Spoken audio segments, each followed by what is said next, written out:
Nama saya Nilojina Pratiwi. Di sini saya sebagai pewawancara. Om Swastiastu Bapak. Om Swastiastu. Sebelumnya perkenalkan nama saya Egel.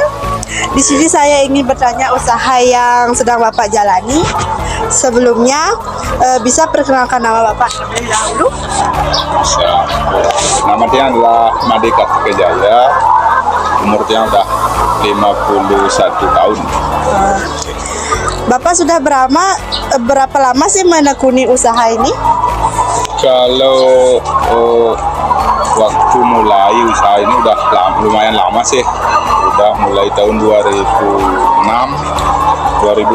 tapi sempat mengalami fluktuasi, artinya melewati masa-masa sulit di mana di waktu COVID 2019 tuh mulai di sanalah hampir bangkrut karena harga telur terjun bebas, murah sekali, terus harga pakannya tinggi, makanya di sana agak susah menjalankan usaha ini. Sampai ayam yang masih produksi kita kurangi, kita jual. Pas setelah tahun 2023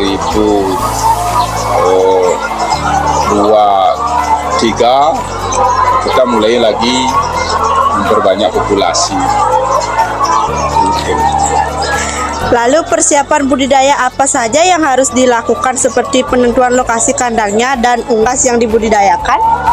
Ya, itu memang perlu sekali karena memang ayam itu memerlukan tempat di mana tempat yang cuaca yang tidak terlalu dingin dan juga tidak terlalu panas. Itu sangat penting memang penempatan cuaca tempat kandangnya.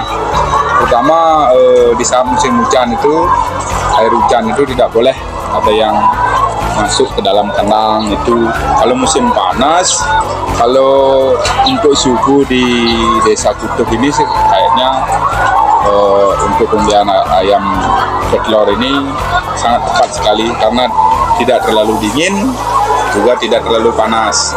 Kalau memang misalnya di daerah pinggir pantai, misalnya daerah Tejakula atau daerah sekitarnya itu bisa memelihara ayam petelur seperti ini, tapi harus menggunakan kipas angin kayak gitu karena cuacanya di sana kan terlalu panas. Kalau di sini pas lah, tidak terlalu panas, tidak terlalu dingin begitu. Kalau untuk masalah bibit, pakan kayak gitu, memang kita yang di sini selalu menggunakan memilih bibit itu sesuai dengan rekomendasi dari pabrik gitu. Pakan juga begitu karena pakan itu sangat rentan mempengaruhi produksi telur ini gitu, produksi telurnya. Kalau pakan misalnya jagung, karena dominan untuk pakan ayam petelur itu adalah jagung. Jagung itu harus kering, harus benar-benar kering. Kalau nggak basah nanti juga mempengaruhi produksi gitu. Mungkin itu. Bagaimana sistem pemberian pakan pada ayam petelur ini? Kalau ayam petelur ini, kalau mulai dari diusir, artinya pembibitan, karena kita lebih sering menggunakan diusirnya, bibit yang baru menetas dari telurnya itu umur 1 hari dikirim dari Jawa, dikirim ke sini. Kita pelihara itu dulu dari pemberian obat, obat terus pakan itu memang sih lebih susah dia kalau kita daripada kita membeli pulet tuh ayam muda namanya pulet. Kalau DOC ayam yang baru menetas dari telurnya. Kalau tiang sendiri kebanyakan pelihara DOC dari kecil, ayam dari kecil itu memang kayak memelihara bayi istilahnya karena pakannya, obat-obatan itu tidak boleh, vaksinasi tidak boleh kurang dari yang ditentukan oleh dokter hewan. Tapi kami juga kerjasama dengan dokter hewan, beberapa dokter hewan dari tabanan, juga dari pabrik juga langsung ada terjun ke sini. Itu sih untuk ini. Lalu untuk kendalanya, masalah apa saja sih yang pernah Bapak hadapi selama menjalankan usaha peternak ayam petelur ini?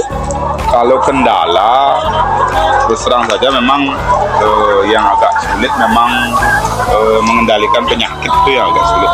Karena pernah kita juga pelihara DOC setelah umur 4 minggu, kita kena wabah waktu itu. Ayam yang DOC yang 1000 itu sampai mati, sampai 300 ekor yang mati. Itu sih kendalanya. Yang terus yang berikutnya mungkin di bidang penjualan telur itu kadang-kadang kan harga merosot. Pas harga telurnya merosot, harga pakannya naik. Itu biasanya ada juga seperti itu, ada kejadian seperti itu. Terus penyakit juga kita kadang-kadang bisa dikendalikan oleh dokter hewan, tapi kadang-kadang juga karena kemampuan manusia kan juga terbatas, makanya kadang-kadang bisa diobati penyakit, kadang-kadang juga enggak gitu. Tapi kita sih di sini untuk vaksinasi kami tidak mau melewatkan satu vaksinasi pun tidak mau kami lewatkan. Semua vaksinasi kami jalankan sehingga Stongkare bisa berjalan. Yang dulunya kapasitas ternak kami cuma 2.000, sekarang udah mencapai 6.000 ekor. Lalu bagaimana cara pemanenan ayam petelur yang Bapak lakukan setiap harinya? Kalau untuk masalah panen, ya kita panen untuk memungut telurnya itu paling di saat setengah hari, sekitar jam 12 atau jam 1 itu kita pungut telur, kita kumpulkan. Setelah itu mungkin ditaruh di gudang, di tempat penyimpanan telur. Terus sorenya sekitar jam 4-an tuh lagi kita pungut. Nah, dalam 1 hari kita memungut telur itu 2 kali.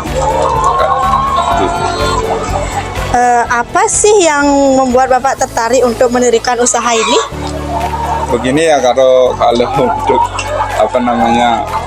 kenapa saya tertarik dengan usaha ini, ya memang karena di samping karena turun-temurun dari ayah dulu, nenek juga memelihara ayam seperti ini, karena kita memang terjun di petani, karena kotoran ayam itu bisa untuk pupuk pertanian. Samping itu juga kita bisa menghasilkan hasil dari penjualan telur itu. Mungkin seperti itu. Oh ya udah Pak, segitu aja yang ingin saya tanyakan. Terima kasih Pak atas waktunya. Terima kasih banyak.